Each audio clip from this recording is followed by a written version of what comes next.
If you are catching us live right now, welcome. Welcome to the live feed. This is the Athearn Extra. This is 2.9. This is our ninth one of the year. And well, tonight we're going to be talking about a lot of things, but we're mainly going to be talking about the SD70ACUs as well as the GP50s. Before we get started, let's do what I always do in these live feeds. Let's welcome who's joining us. I see Dave Reynolds is in the house. I see Chessie is here. I see Mr. Sid, John, Cody, BNSF 9708, Mark, and Kyle has joined us. So thank you for joining us. If you are joining us live, thanks for taking some time out of your schedule to join us. And maybe you're working on the layout right now, you're working on a project, and you've got this playing in the background. You're going to want to take a few moments here and there, though, to stop, because this time we're featuring you. We're featuring our Athearn fans in this show. And if you're watching this later, if you're not catching this live, you're catching this on our YouTube channel, do me a favor, go ahead and like and subscribe and hit the notification bell. That way, every time a new video such as this lands into our YouTube channel, you will know there's a new video to watch. Let's do another round of shout outs. I see Kyle, Ramsey, Robert, Chessie, Nick, Michael, Apache 2018, Terry LaFrance is here, and Jim from St. Albans, Vermont. I bet you it's probably a little bit colder in my neck of the woods than it is here in central Illinois. It's kind of warm, actually, which is really interesting. See Kyle and Randall. It looks like Kyle's working on some things. He's working, so he's got money to buy more Athearn product. Well, thank you for that. I know that Athearn's got plenty of my money as well. Somebody else that does a lot of reviews on Athearn, both old and new, and is certainly no stranger to the model railroad industry, and that is Mr. Tony Cook. Tony, welcome. How are you tonight? Hey, Jim, how you doing? I'm doing well. Thanks for asking. It has been unseasonably warm. I've been up here in the Kansas City area, and I'm getting a lot of porch time in the afternoon with the dog when I take a break. That this time of year is like, it's probably too cold for that, but it hasn't been. But it'll catch up to us. I'm sure it will. Probably in time for the weekend, I'm thinking. Yeah, It's yeah, usually what happens.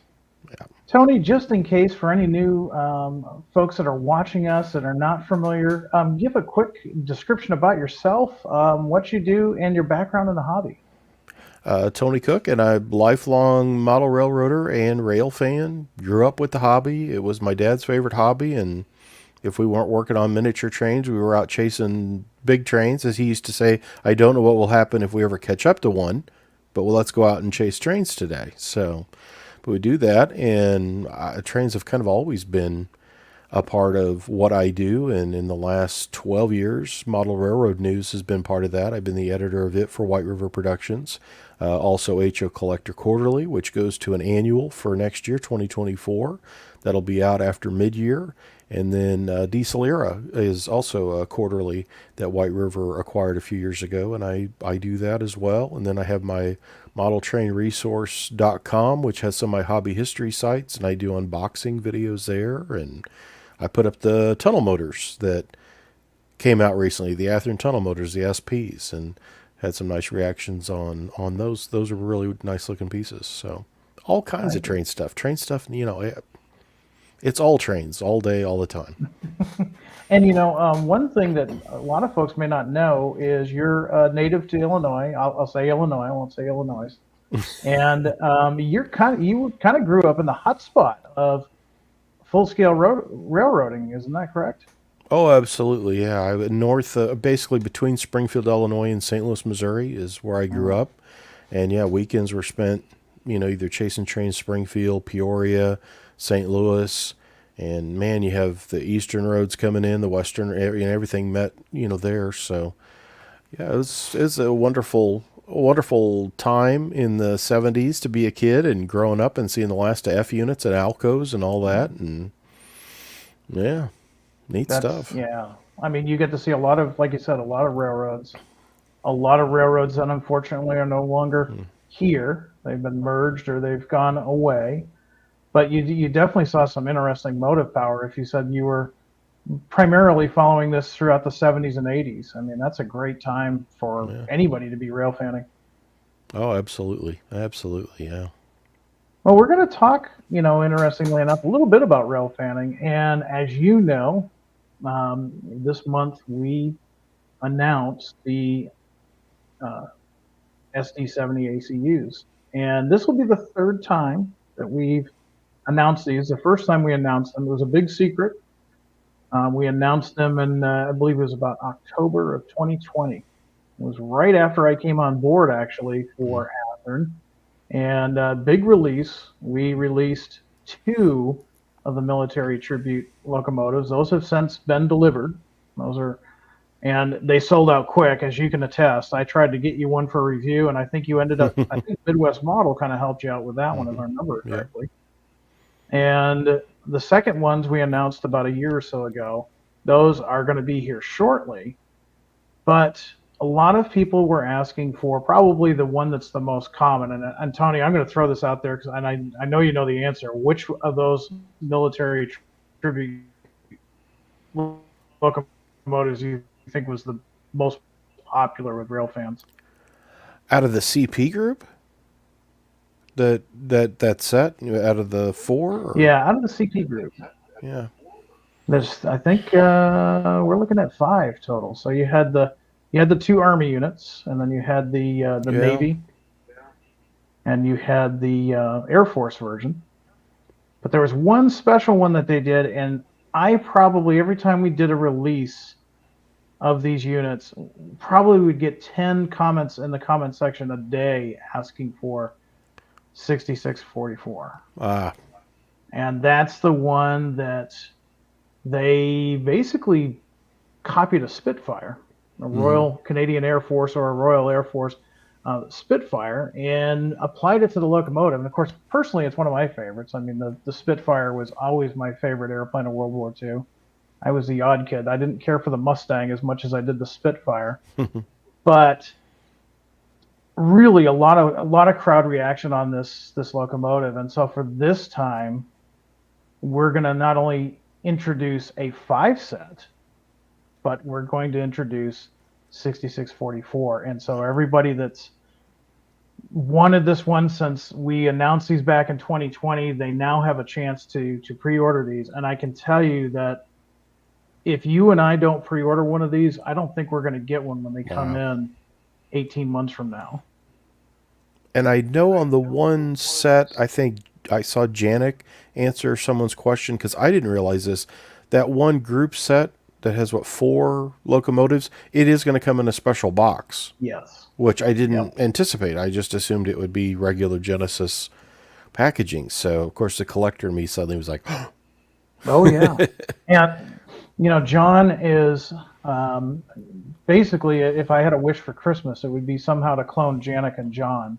Those guys are so busy right now because John's not only just introducing new models, but he's also updating a lot of the older current catalog stuff. So the guy is holed away somewhere and with a computer 24/7, it seems. And I asked him about that, and he said, yeah, he is planning on making a special box, which is going to make that much more special. And I, honestly, I think a lot of folks that are going to buy these, like myself, I don't model the Canadian Pacific. I don't do modern. I don't even really do HO, honestly. But I'm going to get that because it's a cool set. It really is. And I think, with your background in collecting and things of that nature, I think you probably have about the same feelings about that. Absolutely, yeah. Oh, yeah. Well, I wanted to do something a little bit different. A couple of days ago, I went out to social media and I said, hey, you know what? We're going to be talking about Athearn Extra. We're going to be talking about the SD70ACUs. We could go on and wax poetic about how these models are Genesis. And you know what? Really, our fans already know what a Genesis model is. These have been out before.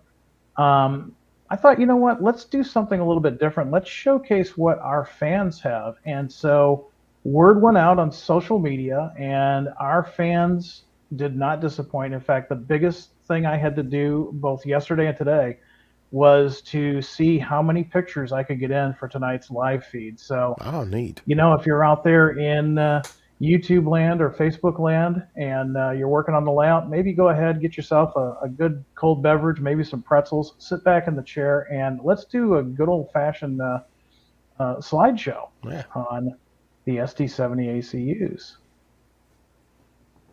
Now, one of the things, Tony, we got so many pictures come in. So if your picture that you sent in isn't featured, please don't feel hurt. Everybody did a great job. In fact, if anything, Tony, maybe you ought to note some of these names because you might want to contact some of these guys. There's some great photography in here. Follow starting here with Howard. Look at this picture here. It's the whole group. That's a nice shot, yeah. And brand new. Brand spanking new. Now, one of the things too, I want to let everybody know, just because of time, I know a lot of guys, myself included, when I do railfan pictures, I like to say, hey, this is eastbound and it's doing this and it's at this place. Just because of time constraints, we just don't have that kind of time. So we're just going to enjoy the locomotives in their natural environment and see what everybody submitted. These are kind of in order. Look at this picture. That's nice. This is by Matt Sharp. Grab this picture. Really like the reflection in there. And there's some surprises in some of these pictures too. These guys got some really great shots. In some of these shots, you'll see some other heritage units as well. Here's one from Jonathan Hendricks.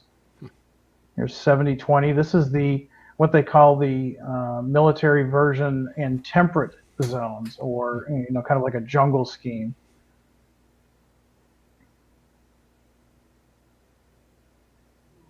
Here's another one that Cody Tate sneaked up on. You can see he's in the wilds. He has seen his prey. He has snapped a picture. Good job there, Cody. Steve got this one. It's a neat one. I'm thinking he probably got this from his cell phone. And you know what? Say what you want to say about cell phones.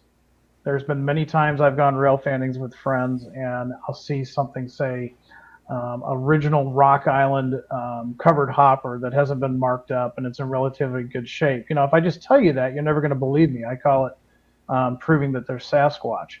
But with our cell phones now, we can take a picture. And Steve, I'm sure this is what he did. Here's 7021, and he had a great opportunity. It looks like a great sky there. Yeah. That's another one by Matt. Yeah, really nice. Nice contrast there. Good job, Matt. Wow. This one here, I have a soft spot. I know I'm from New England, but I have a soft spot for grain elevators. So, Brad, great job framing that in with the signals and the grain elevator in the background. That's a beautiful shot. Absolutely, yeah. And just look at that. It's like a long snake. Yeah. An endless line of tank cars. That's just really nice. That's a great, the heat there, the distortion above that you see there by the grain elevators, and the oil cans off in the distance. Yeah, nice. It's really nice stuff. Wow. Andrew with a good picture, and look at the second unit. Yeah, Tony. One of those two. What they did, the script and the other style typeface of the old maroon, and I really like that scheme. That's a nice looking. I do too. Yeah. I really do. It just looks sharp, and it's one of the, even though it's an older scheme, it really fits that particular body. Yeah, really nicely. Great shot, Andrew. Dustin, I see Dustin's work out there quite a bit, actually. I do too. Great shot with these auto racks.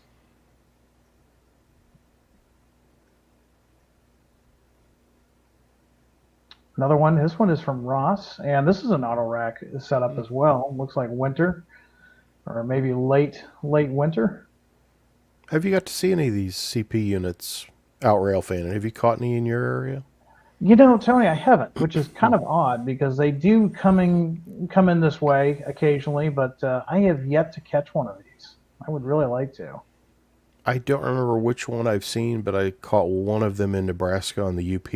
And it, of course, was like buried mid-train, DPU unit to where, okay, well, there it was, though. Well, and with recent events, maybe you'll start seeing them a little bit more often. Yeah. Because you're right in Kansas City Southern territory. There's one from Daniel Richardson. You got your buffer car there, and you've got your tank cars. It's a nice angle. Here's the naval version. You've got that hull red, as they call it, on the trucks and fuel tank and lower parts of the pilot. The boot strap black that goes across. So it simulates a naval warship, predominantly either United States or Canadian. Looks like that one is the trailing unit in a stack train. That's by Pete Harris. I like that look. That is a neat. The color bands, yeah. And we've got our, I think that's 7021. The screen is very tiny for me, so interesting here. Notice the ditch lights aren't on, so I wonder if it's stopped or if it's a helper. Maybe it's the DPU on the other end of the yeah, going since it's by itself, yeah.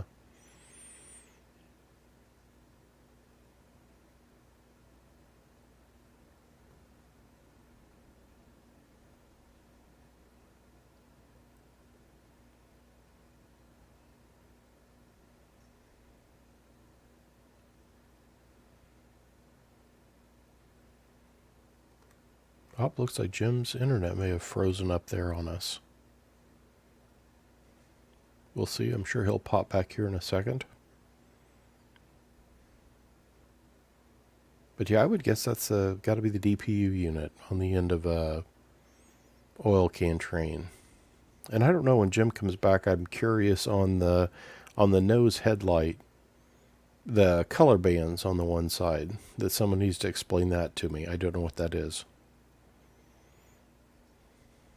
There we go. I think he's rebooting.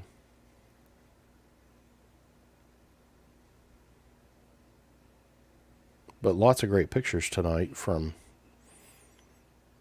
all the folks. There we go. Oh, sorry about that. I'm not sure why we are getting fiber installed in the next few days, so hopefully. Oh, that'll be fantastic. Yeah.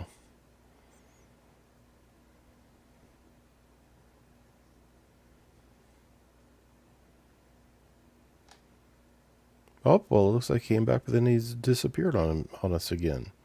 If you know, post in the comments on what those like red and white, those color bands on CP units.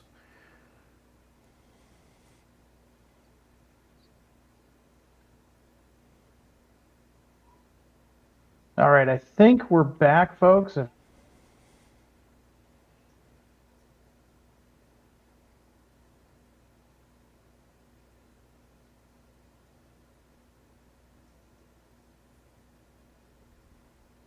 Well, maybe not. We're looking at, looks like Ben Kriegel's picture, and that's the naval unit 7022 again. There we go, Jim. There's Jim's back. Yeah, I'm sorry, everybody. We're having some serious outage issues in town. I'm not sure why. Apparently, there's some maintenance going on. So I do apologize. If we keep having internet problems, we will reschedule the show. I do apologize for that. Yeah, what we've got here, another one of the naval ones. Ben got a really cool low angle shot of this locomotive. You can see all that piping and conduit that's up there, which is on the Genesis model too, which is nice. I was asking when you disappeared, I asked somebody to post in the comments if they know what the bands are next to the nose light. It looks like white, red, white maybe, or a red notch. What is that by the nose light? And I think most of them have it. It must be something. I mean, it's not there for no reason, but when we get to some of the other pictures, maybe we'll see it again. Yeah, maybe we'll see it in one of the bigger pictures. Yeah.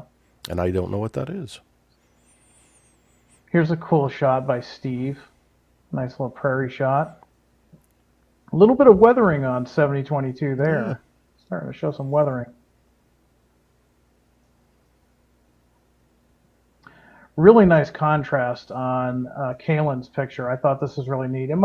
He may have taken some liberties with Photoshop. I don't know, but it's a really cool picture. That deep blue, and look at how the colors on the locomotive just pop off. That's just beautiful. That is nice, yeah.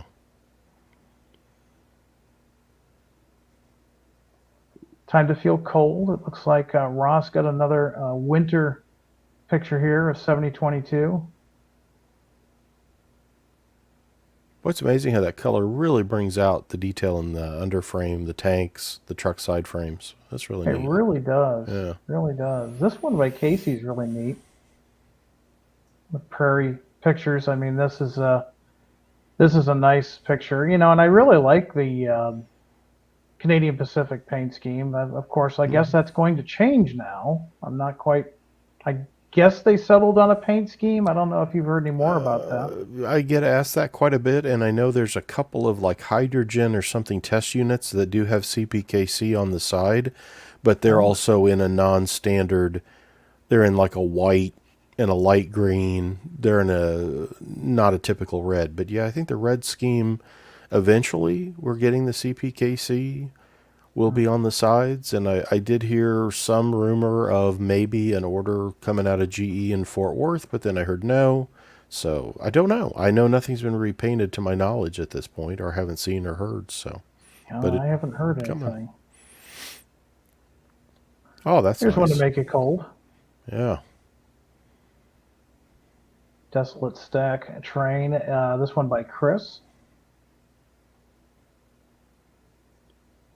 Willie Allen's got a possible answer for us. He says those red and white bands by the nose lamps could be reflectors for day and night in case the nose lamp is not on. That is a very good theory. Oh, okay. That would make sense. Cool picture here. I like this one, Alex. This is how I usually find my special locomotives. If I'm out somewhere and my wife who's with me knows enough to know that that's not a standard paint scheme and says, "Hey, Jim, turn around quick." Out comes the cell phone, and this is a great catch. Yeah. Nice high angle by Andrew here. And as I was saying, Tony, I sent this request out, I believe, Tuesday. And our guys did not disappoint. Great stuff, We've got some great rail fans. Nice dramatic pose and capture here. Look at those clouds. Clouds in the background. Yeah, by Andrew York. Very nice job. I love this one. Another one from Matt, yeah. Isn't that nice? Two of them. Yeah. On there. Really nice reflection. This one, another one by Matt Sharp. Great framing. Beautiful. This is just a sign of what's coming for us in the Midwest. Oh yeah, it'll be here. It'll be here before you know it. Great shot. Nice yard action here. You can see a Norfolk Southern over there on the what would be your left, I think, and yeah, definitely sign of things to come. Pete with another one, 7023. Really nice job on this one. Even with the gray, you really do get to see those details. And it's a good point. A lot of times, especially with the HO scale models, the underframe detail on the trucks are black, maybe a dark gray. But with these, you really do get to see the detail. They show up really nicely.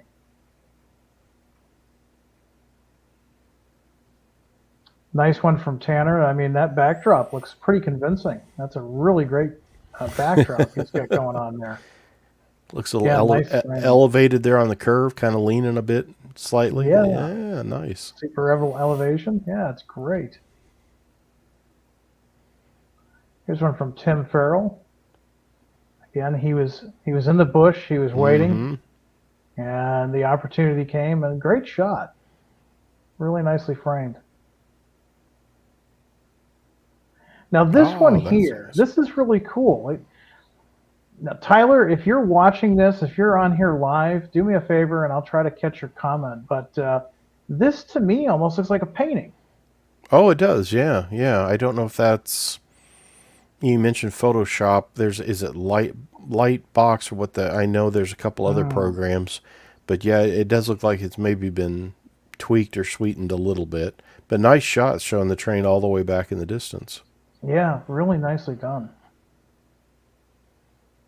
And then, of course, the first one that we're going to be offering in this run This is the one that was the most requested. And this is a great shot by Curtis. Check out, he's got 2 for the price of 1 in this picture. Beautiful. That is neat. Yeah, the KCS Veterans Unit is there with. Yeah. Another one by Tim. Now, we got a little beat up on social media. And when we talked about this unit here, 6644, the invasion stripes and the paint scheme, which was inspired by a Spitfire. Now, we got a little bit, you know how social media is. And no, we never said that just Spitfires had the invasion stripes. Anything involved in the Normandy landings, even DC-3, C-47s, Typhoons, you name it, they all had invasion stripes. But the Spitfire did have this kind of that moss green and the gray green that you see on this unit. It's based on Royal Canadian Air Force and Royal Air Force. The invasion stripes, though, you are correct. Those were used on all Allied aircraft during that campaign. But just a neat locomotive. I didn't, in the past, this is something that you'd see on a legendary liveries locomotive or something. Yeah. Oh, that's a nice shot. Yeah. It makes me cold just looking at it. But look at how vibrant those invasion stripes just stand out. And nice on the flared radiator section back there that it gives it a neat, kind of accentuates it with them going up and out and over. Yeah. Very nicely done, Steve. This is a great shot. Really nicely done. This one's by Andrew. And I mean, modelers take note. There's so much detail in this picture. I mean, look at the overpass. Look at the way the streets are, the lights, the landscaping. It's a really cool picture. There's a lot to take in. Here's another one with a Heritage. And I think this one, Tony, has the script. I can't quite see because my screen's a little bit smaller than what you guys are seeing out there. But great shot. You've got 2 specially painted locomotives for the price of 1. This one by Brian. Here's another one from Brad. Looks like he caught this one on an overpass. And again, the detail stuff, the pile of rails there, and lots of nice off to the side, and then those 2, see the yellow signs there by that turnout. That's nice. Yeah, again, a neat. All those little details that you can overlook or don't think about, and then you see them. It's like, oh, I need to add that. Yeah, exactly. Kind of by itself there. It looks like in a yard. This one by Jacob. A nice shot. These are the type, I can tell you, product developers. I was just thinking that. Yes. Yeah. These are the pictures they're looking for, especially nowadays with the PTC arrays. Now, these are things that, we have a lot of guys asking, are you going to offer this locomotive with a PTC array? Well, if our guys can get really good pictures like this, where we can see those kind of details, those really do help. Well, and like I think you all updated the Union Pacific ones, and I remember getting asked during that of, do you have specifically cab roof shots on those so we can get what's changed up there? And yeah, you don't get enough of these kind of shots. So, if you get the opportunity, that's good to have. Absolutely. Now, Brett, you are the one that kind of gave me the idea. So big thanks out to Brett Matthews. He posted this picture on one of our social media posts, I think last week or early this week. And he got this really cool picture of 6644. And I said, you know what? Let's see what other cool pictures are out there. So, Brett, if you're watching, big thanks to you for giving me the idea to showcase everybody's work tonight. Great picture. Really like that support of the troops that you see on the nose. Those have been applied to all of the locomotives for the tribute series. Here's a dramatic one. And That's a yes, it great shot. is 6644. You can just barely make out Just the number barely. board. That is awesome. This from Kang, and somebody commented in the comment sections like, "Wow, that looks like it could have been cold." And he replied, "It was a little cold and painful for a second, but worth it." I would agree. Wow, That that is a is neat. great picture. Here's another great one, and then here it looks almost brand new. Yeah. This And one not and from nice to have just enough elevation there. We see how the striping goes over the roof line a bit, because again, our perspective from the ground watching them go by, you don't always know that, and it's like, oh yeah, look at that, look how the striping goes over. Yeah, exactly. Nice shot, Stephen. This one is from Howard again. He's the one that we actually used his picture with all 5 units. We used that for the video card for this show. So thank you, Howard. And another, I mean, this is the day I believe Howard said this is the day they were unveiled, Veterans Day. And boy, just amazing to me how sharp. You can see why the Allies used the invasion stripes for identification, because it does stand out very easily. Another grain elevator shot. I love those. This one's from Tanner. And it looks like he's encountered some snow. I was going to say he's done a little snow clearing work. That you don't see it on the ground right there, but somewhere earlier today or so he had hit something. Yeah, wow. Here's a nice night shot. This one from Chris. And you can note the ground light, which actually the Genesis models do have. They do have the ground lights. Now, a lot of folks will get these, and maybe they don't like the intensity of the illumination of, say, the number boards or the truck lights. Remember, if you've got the version with the soundtracks, Tsunami 2, you can adjust the intensity on that. In fact, I believe he's still on the program now. If you see DG Model Works in the comment section, he's got a video showing you how to do that with a Genesis model. So go over to his YouTube channel and check that out. But really neat night shot by Chris.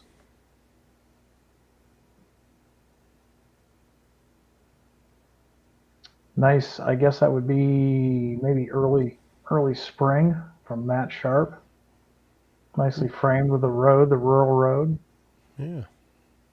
One of the odd, I think that's a GP30 Eco or something. That last unit's one of those little rebuilt somethings.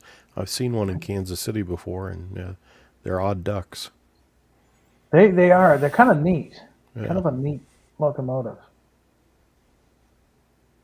Here's one. Looks like it's the trailing unit in a lash up. This one's also by Pete Harris. And for you guys that like to weather your stuff, this one, they keep these pretty clean from what I can tell. Yeah. But you can see just a little bit of layer of dust on the lower sections of the locomotive. It's earning its keep, no doubt. Another one of Matt's. Matt frames a lot of his pictures apparently with a road, but I think that looks really nice. It's a nice framed picture. Yeah. And Pete Harris again. This is a nice straight-on shot. Kind of gives you an idea too, like you were saying earlier, Tony, about how those stripes continue all the way up to the top. And that is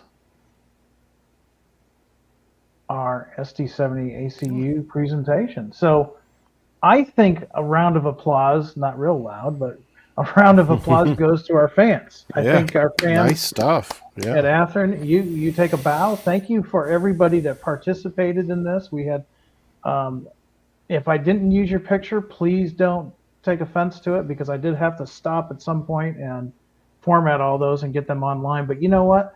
Great photos, everybody. I think we've got some great rail fans out there. Absolutely. And yeah, how is that challenge for you? I run into that when I'm putting Desolera together, where it's like, okay, I have like 4 or 5 pictures of the same road number, and I really only need one, but well, let me do two because that'll give me both sides or the front and the back. And yeah, sometimes it's hard to decide what not to use more than it is what you are going to use. Yeah. It really is. It really is. And, I would be remiss for not thanking our veterans. Now, we did want to release these during November because there's Remembrance Day, and of course, there is Veterans Day. And of course, CP did these for the servicemen and women, not only on the railroad, but thanking everybody for that. And, that's one thing I really am proud of with the railroad industry. Not just CP, but other railroads Mm-hmm. have done similar things, and we really do thank the veterans for everything that they've done for us. And once again, thank you. If you submitted pictures to the social media feed, thank you very much. You all did a great job, and I think we'll do it again. What do you think, Tony? That seemed like a Oh, good idea. yeah, I always like that. Yeah, to have people share the stuff they see, and that's very cool. Yeah. So briefly, the SD70ACUs, a couple of takeaways on this, guys, is we are not only releasing ones that we've done before as single units. So maybe the first run, maybe you're like Tony and I, and you missed out. Now is your chance to order those ones that ran out very quickly the first time. We're also going to be offering 6644, and I think the wise thing to do would be to pre-order these, because every time I thought I could find one of these, even Train World, I couldn't get one from Train World. If you can't get one from Train World or Midwest Model or Spring Creek, they're going quickly. Yeah. So do yourself a favor, pre-order. You have until Friday, November 24th, which is the day after Tony and I recover from our comatose turkey event. Now, we weren't going to talk just about SD70ACUs. There were some other things we were going to talk about. And Tony, you came to my aid this time with some great pictures.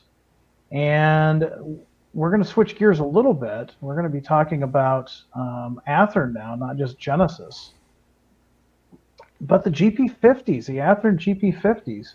And of course, once again, you provided some great pictures, but let's talk about the model a little bit. I mean, the GP50 model within the Athearn line, that goes back a ways, doesn't it, Tony? It does. This was in the beginning in the 80s. There was a group of 4 axle units, the GP40-2, the GP38-2, and the Jeep 50 all basically share kind of this die-cast chassis, and all came out again like between the mid 80s to almost 1990.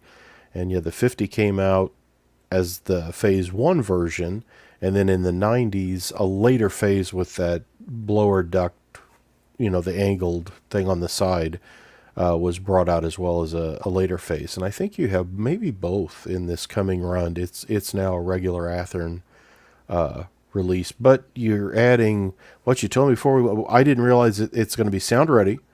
So the standard DC is going to have the sound in it, or the Correct, speakers yeah. in it, and then Speakers are already the installed. DCC sound. The ones that have ditch lights or roof beacons and all that will function with the DCC. What economy I think is in that one. Yeah, these are Athearn locomotives, so you have the choice of getting a DCC ready, silent version, if you will. However, the speakers will be factory installed. So most people, I don't want to say everybody, but there's a large percentage of folks that like sound in their HO scale models. So they can purchase the DCC ready version. It has a 21-pin NEM connector. So it's real easy to get the sound decoder of your choice and simply plug that in and program it, and you're ready to go. The speakers are already there. That's something that in the last few years we saw a real need for, because, even if you are mechanically adept to change the chassis or take something away to make room for the speakers, do you really want to spend your time doing that? Wouldn't you rather be spending time on your layout? So with these speakers already installed, somebody can just simply plug in the decoder of their choice and program it, and they're ready to go. Likewise, we are going to offer them with the Economy by Soundtracks. And those will come from the factory, already programmed, ready to go.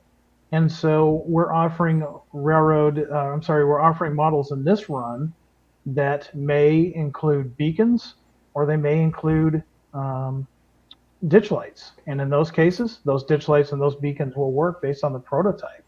And so it's come a long ways from the blue box era, a lot Oh more boy, yeah. detail, a little bit more bang for the buck than what we used to have in there. And you were kind enough to send these pictures. And if you want to take a little bit and tell us about these great pictures from the Kevin U. Daly collection. This is shot actually by Kevin U. Daly. This is in Kansas City, and this would have been, I forget the year on this one, but it's fairly new at the time. Your model is going to be mid 1980s, which would, I think Santa Fe bought kind of in that middle. The GP50 comes out about 1980 after the Jeep 40X test bed platforms of the late 70s. And this Athearn model will have, I pulled a couple of these overhead shots on purpose because there's the air conditioner behind the air horns, there's the beacon on that little L-shaped bracket on the side of the cab. You've got the platform back there on the air intake area with the little skate antenna, and all that, I'm looking at the illustrations here, will match up. There'll be 3 road numbers of those 50s, and they'll basically be set with this look to them, and that beacon will work in DCC sound versions. Yeah, exactly. I mean, if you're modeling the mid 1980s, which is what you're looking at here, we're going to offer 3 different road numbers. This is 3810, so not too far from what we're offering. We're offering 3847, 3849, and 3853. And it's funny, when this paint scheme was common, I didn't really pay much attention to it, but now that it's gone, I really like it. Isn't that always? Yeah. That's No. always the way. Yeah. And same for the. Oh, here's this shot especially. Yeah, I'm glad you ran. Yeah. I just refreshed my info on Jeep 50s. I pulled the old diesel era issue out that Peter Lemus did a thing on the owners of the 50s in the early 90s, so they wouldn't even been 10 years old at the time, but went through the different, there's about 8 roads that bought between the 40X and the 50. And it's fun to see some of these different things that change, like those fans in the back. We talk tier 4 and all that stuff now. The silencer on the exhaust, the big square panel there ahead of the dynamic brake fan, and then the quiet fans in the back are the beginnings of some of those sound and different, federal government things that some of those regulations were coming in. So not a tier at this point, as the tier 1 through 4 and all that, Right. but this is kind of the predecessor to some of that. It really is. And like you were saying earlier, I mean, you can see the beacon on the cab, which was common for Santa Fe in the 80s. The Athearn version will have this beacon. And again, if you get the economy version, that beacon will function. Since it's 80s, we don't have ditch lights yet. That's a 90s thing. But really cool shot. And like you're saying, these are gold for the product developers, because you can see how everything is laid out. And even though these are Athearn, these aren't Genesis, they are Athearn. They are going to be road name specific details. So the air conditioner that Tony pointed out, the beacon, those are all included on the 3 road numbers that we're offering for Santa Fe. This is a great shot. Isn't that a Beautiful. nice shot? Yeah. That was in Topeka, and that's Jim Asplin. He's a Kansas City native. He's a veteran. Do you want to thank a veteran? There's a rail fan and a veteran. I know him well. I think this was at like a Topeka Railroad days. See the roping on the pilot steps there to keep you from walking up. I think those were on display. And I know y'all did those demonstrator Jeep 60s not long ago. That's right. I think That's in the right, because we did. yeah, I picked up one of those, so that's a nice thing there. And 3854, you're doing 3853 is That's one of right, the yeah. numbers. But yeah, there's brand new. Not too far removed from that one. So here is Union Pacific. Now we're also working on all kinds of different roads. Union Pacific is one of them. One of the hottest debates that I hear about, it's not the Yankees versus the Red Sox. It's not the Cowboys versus the Packers. It's the Red Sill versus the Yellow Sill Union Pacific modelers. And Yep. a lot of guys, and I'm not going to show any bias, but I really do think that red sill looks pretty nice in that paint scheme. I mean, it brackets the break between the gray top and bottom and the armor yellow. Yeah, I think what the yellow sill is mid 2000s Yeah, is about when I think it starts 2005, coming in. 2006. But yeah, the red is so classic. And this, of course, was a Mopac. Mopac bought Jeep 50s, and Hmm. this is a repaint. This is Mark Hall, one of his photos in Kevin's collection. And this again is in the Kansas City area. And this one you're doing, it says mid 90s is the look. It'll have the Yep, front snow plow and the correct. Leslie air horn on it. So they were pretty, they have the firecracker antenna, as you can kind of almost see it there in this picture. But that'll be a Yeah, nice piece in the 900 number series. and In actually, fact, 985 yeah, is one of the ones we're doing. you're doing that one, yeah. A good pick on there. Yeah, we're doing two other numbers besides 985, 962 and 977. And so for you UP fans that are doing, early 90s, just before the ditch light era, these are perfect for you to pick up. And I am going to let my bias show. I saved the best for last.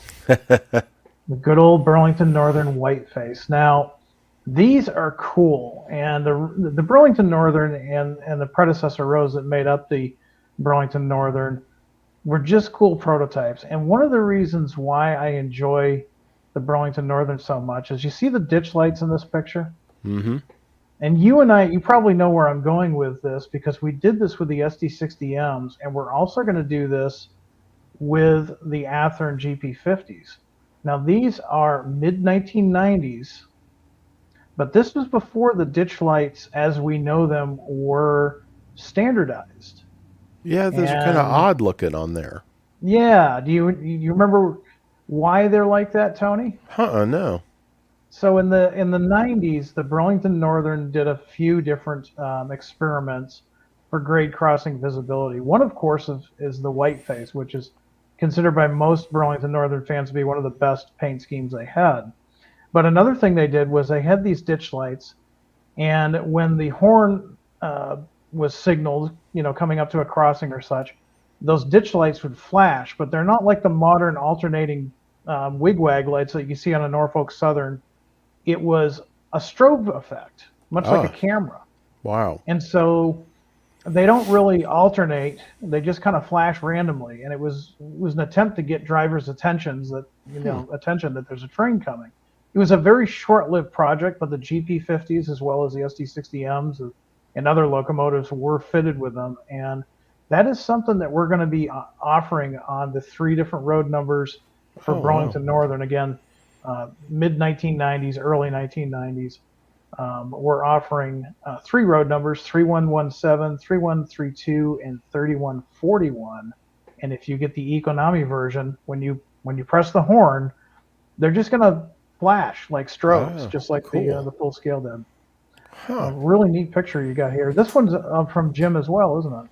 It is, and I think it's Kansas City area. If you notice, there's an executive train in the background. I bet that's Murray Yard Oh yeah, in North Kansas City. In fact, I think on that first flat car, I think I'm seeing Kansas City. Remember those Burlington Northern yes, trailers that had like Denver and Dallas, and I think that says Kansas City. And then I one of think you're right.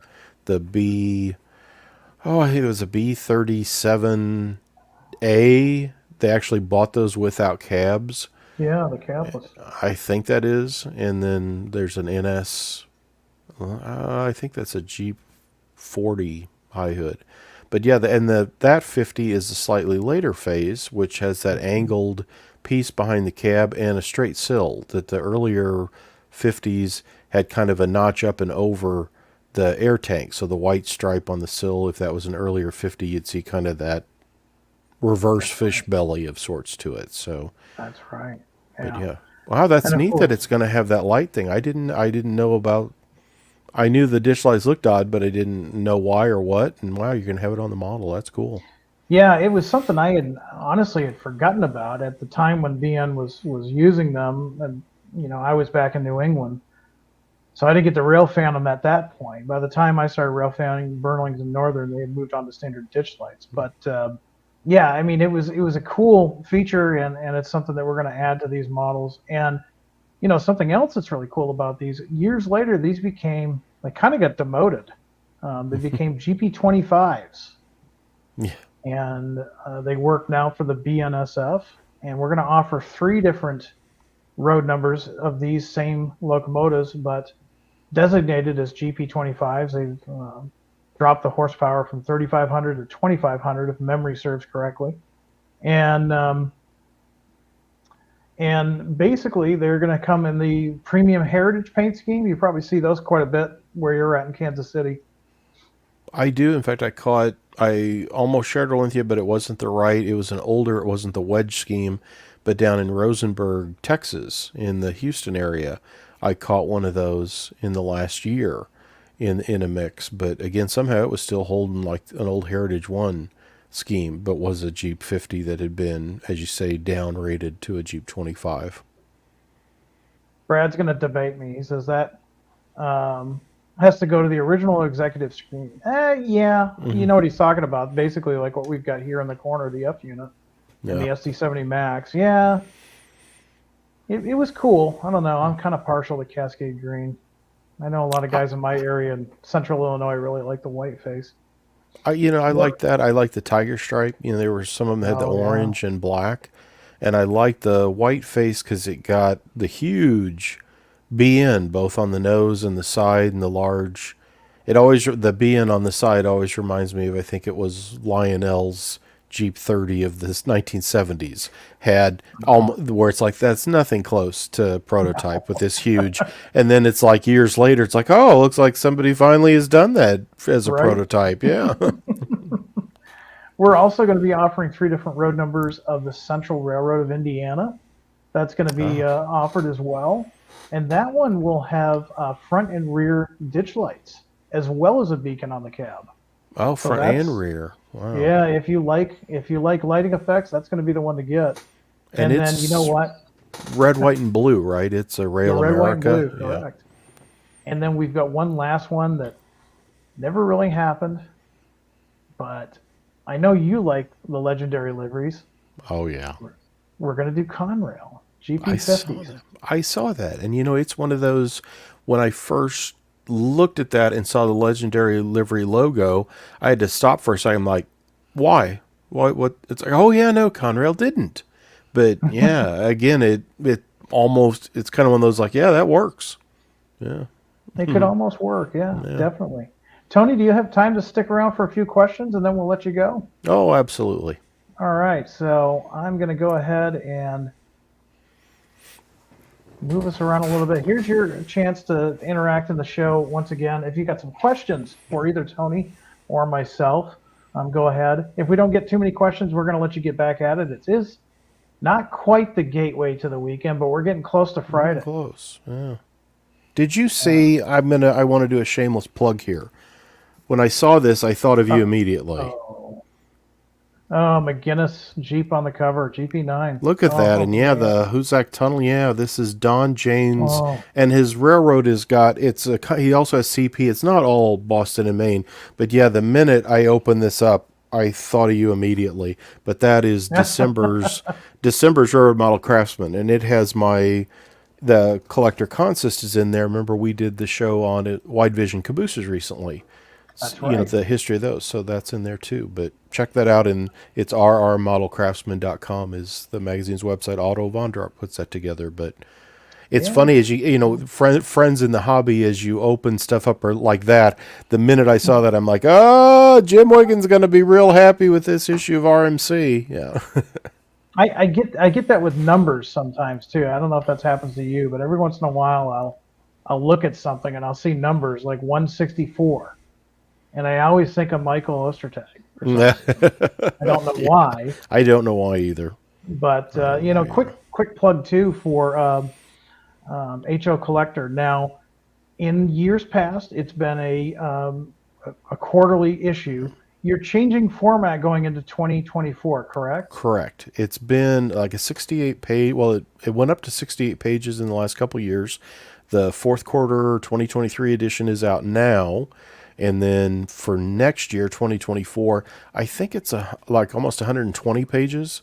And Oh, wow. my press date is about mid-year. I think it goes to press sometime in July, so it will be out about the time of the NMRA show. I got mine here. Ah, yeah. And yeah, so this one here that I've got, this is probably the last quarterly That's the last version. quarterly edition. Yeah. Yeah. Yes. So if you haven't seen this, and it really is a really interesting book because not only do you talk about, it's kind of going down memory lane. You do talk a lot about Athearn in there. In fact, you're talking about those cabooses in this issue, I believe. Oh yeah, they're in there too. Yeah, Yeah, I show that one ad that calls for the Frisco, I think, bicentennial.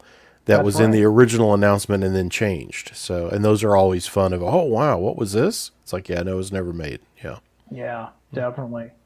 Well, it looks like I've got a few folks that want to participate, and I just saw a good one here. Here we go, by Frederick. Frederick says, need the extended cab on the GP50. Yeah, that's another thing BN had. Yeah. They had the extended cabs. So I have talked to the product managers about this. They know I'm a rabid CB&Q and Burlington Northern fan, and that was one of my first questions when I came on board. If we do that, it's going to be further down the road. It's going to take some tooling and it's going to take some adjustments. It's going to be probably a couple of years down the road before we even get a chance to look at it, but it is something that's on the radar. The other thing too is we have to look at, it's somewhat of a limited release, so we have to see if the amount of time and energy and cost of putting into those cabs is really going to warrant the sales. We'll see what happens. We do get a lot of requests for that, but right now I can tell you in the immediate future we've got other things on the radar. Let's see. Anthony's got one for you, Tony. It looks like Anthony's coming from New Jersey. Says Tony, I'm from New Jersey and see a lot of CP rail here. Consists with Norfolk Southern, CSX. Do you know why? He's putting you on the spot. With CP, you see everything mixed today. You do, yeah. Yeah. I mean, at times it's almost unique to see a consist that doesn't have a CSX unit roaming around on a UP train, or so. Yeah, no, that's just the state of railroading in North America today. Yeah, I In mean fact, it's amazing since the CPKCS merger. You saw a lot of pictures at first where guys would catch, like a 2-unit set and it was one of each. Like, oh, neat, there's both. And then I hear that more and more, and I see the pictures all the time to where it's almost like they must be doing this on purpose. Like they must have lines of KCS and CP units that they just, bring them to. Somehow they've really mixed their roster. I mean, even like locals and stuff in Louisiana, I'll see a picture and it's like, wow, they got a CP unit down there mixed in with KCS. So yeah, power's all over the place. Brad, I'm glad you repeated this because I did not see it before, but Brad's got an answer to your question earlier, Tony. Brad is a very accomplished rail fan, so I see his work quite a bit. He says, I'll repeat a comment I left earlier because you asked, and I don't think you saw it. The red and white dashes are to denote a pinch point hazard. Oh. CP has them painted on the edge of the door at about chest height on every unit. They also have them on all their company cars, just in case you need reminding not to close yourself in the car door. That's good to know, Brad. That is good to know. Thank you, Brad, for clearing that up. I will put that in a review sometime and mention that. Yeah, that's where I learned that. Now this is really David Reynolds. He's using his wife's account. Dave is a regular to Train Tuesday and a Southern gentleman. And he says, by the way, Jim, all Southern Railway equipment should only be available on my birthday, the 29th of November. Well, you know what? I'm thinking we're probably going to have some things that Dave's going to like next month. I was going to say, yeah, the minute you said that, it's like, wait a minute. Yeah, I think, yeah. Let's see what other ones we've got. A lot of guys happy with the BN units. Randall's commenting on the legendary liveries. Says those guys have issues. They literally said to do the legendary liveries and the lower tier stuff, and the minute Athearn did, they went ballistic. So what Randall is talking about is we've done legendary liveries in Roundhouse. We've done it in Athearn. We've done it in Genesis even. And the model railroad hobby can be really interesting sometimes. There are guys that are in segments that they will only do prototype stuff. Their layout is prototype, 100% prototype. Their locomotives, everything is prototype. And I don't like to say rivet counter because that sounds kind of derogatory. Yeah. I would like to consider myself a prototype modeler, so those guys have an eye for a detail that they are trying to replicate. And definitely, probably 90% of our customer base does come from those guys. Otherwise, we wouldn't have Genesis.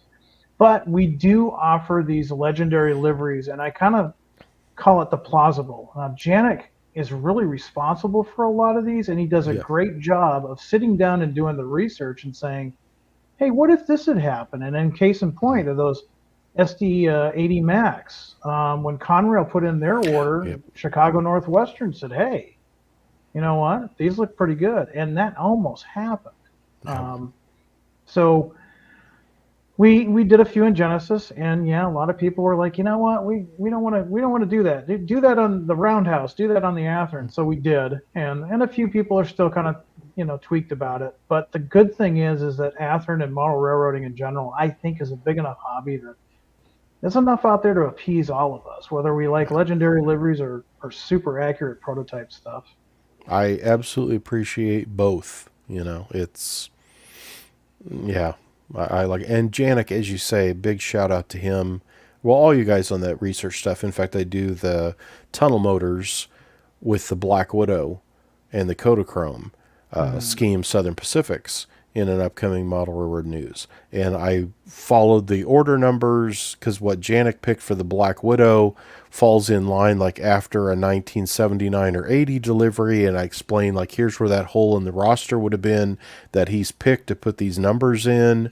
I mean, and I've had him explain that before, and I love that about it because that's a whole hobby thing in and of itself. Like, well, what if they did this and how would it work? Because I wanted to work with their real roster. Don't just pick a number out of thin air or make it a number that's copying something that I might have the prototype version. And I think that's fun to kind of extrapolate that. Here's an alternate history.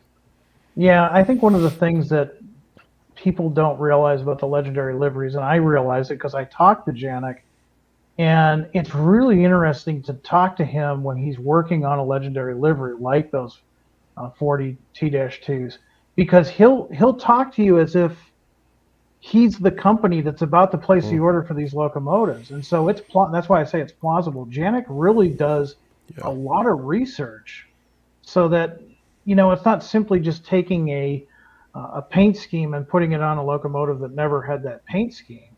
He's really doing research to say, well, if the Southern Pacific did do this, or if that merger did happen, where would these be? Now, does it mean we always get it, quote unquote, right? Not to everybody, but we try to make it plausible. But I think the best, I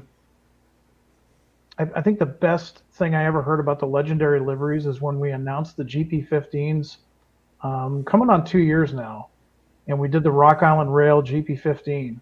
Oh. And somebody actually called us out on doing a legendary livery, and for once I could say, no, this one really exists. That's real. That's real. Yeah. That's very cool. Oh, let's see. A lot of good comments tonight, guys. Yeah, the legendary liveries, I get it, Randall. There's some guys that, they don't like them. But the good thing is they don't have to buy them. We do have folks that do like them, and we're going to go ahead and keep doing them because it not only does extend the life of the model, but it allows folks that like to model in their own way to enjoy it. Rick is asking, are you guys proceeding with the 60-foot Canadian Tire containers? Now, last year, Tony, did you make it to the Springfield Railroad Show in Massachusetts? No, but I think I remember the announcement on that container, yeah. Yeah, we kind of did an announcement on them, then we did a full announcement, I believe, about a month or two later. And those are proceeding. So We should probably be seeing those probably maybe in about midsummer. That's a guess. We've got a lot of things, as you know. Tony and I are really aware of it because I'm usually trying to get product for Tony to review. We're starting to see that damn jam break up a little bit. You just got the 40T-2s, and I think we're going to have another shipment of something coming in pretty soon. You can't see it; it's just off camera. But behind me, I've got I'll move it. Yeah, I'll cheat. Switchers. We get ourselves a SW1500. Those are on the way. They should be here pretty soon. So nice.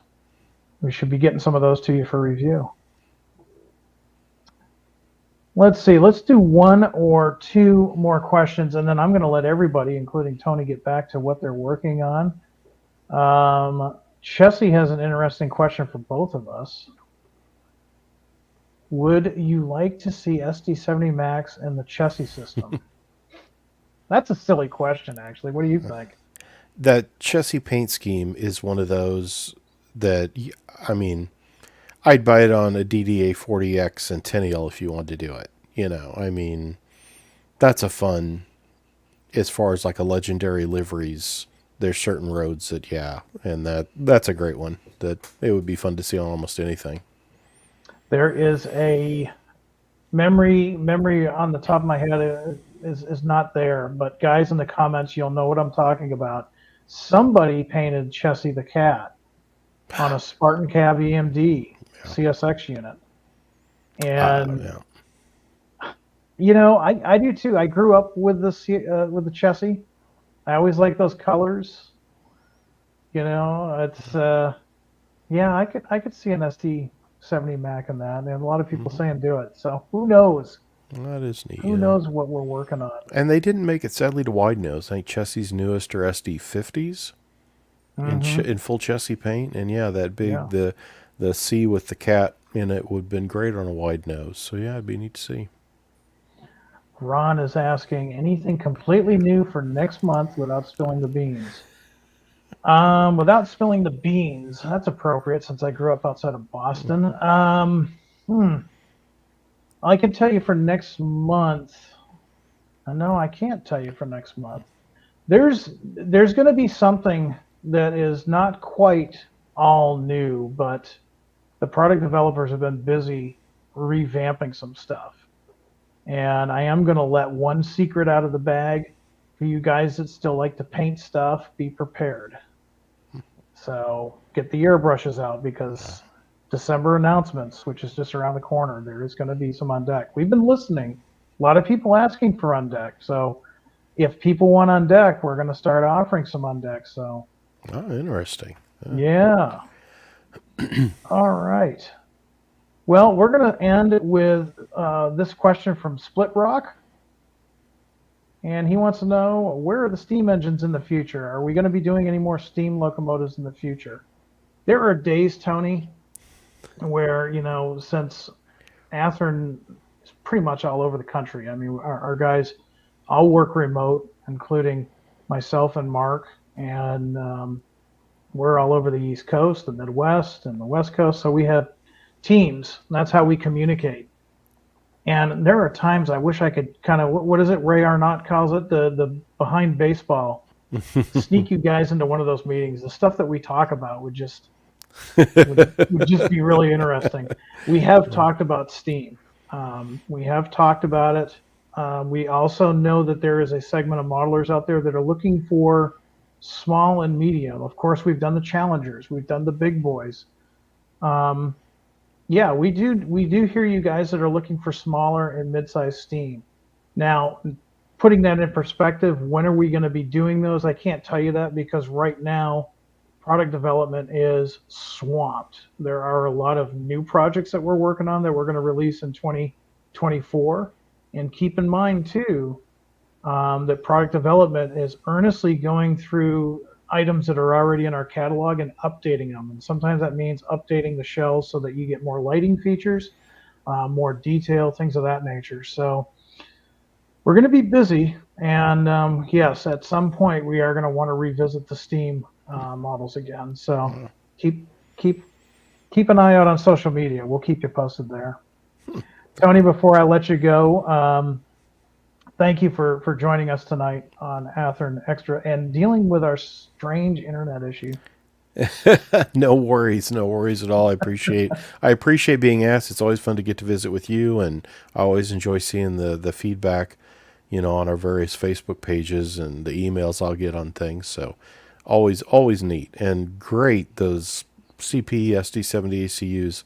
I can't wait to see the box that you conjure up for the one set, because that definitely is up my collector alley there of, I got to see that.